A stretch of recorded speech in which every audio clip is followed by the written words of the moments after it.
Welcome to Best Electronics.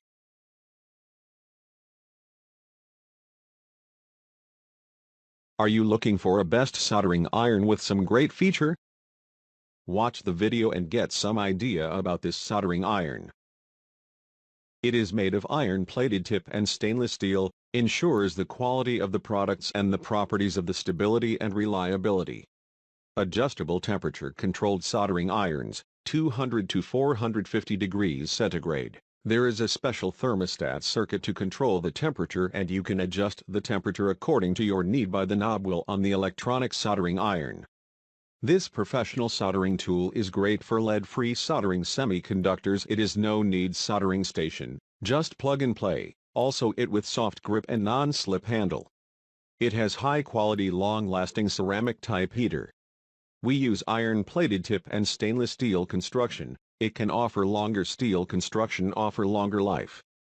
I recommend this soldering iron to everyone because this soldering iron has been tested and is being used by many people all around the world. Item specifics.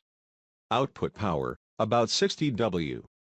Input voltage, 220 V or 110 V. Soldering iron length, 2.5 inches per 6.5 centimeters. Cable length, 57 inches per 145 centimeters. Plug type, EU plug, US plug. Temperature stability, 1 soldering. Output temperature, 200 C 450 C. Overall, it can be a good choice if you are really in need of a decent soldering iron and don't want to invest much money. More than 9,000 persons have already bought this soldering iron, and their review shows that the soldering iron is really excellent. So, we think this soldering iron is the best for you. You won't find such a good soldering iron at such a low price. Visit the description link for price and more details. Thanks for watching. Subscribe our channel for more videos.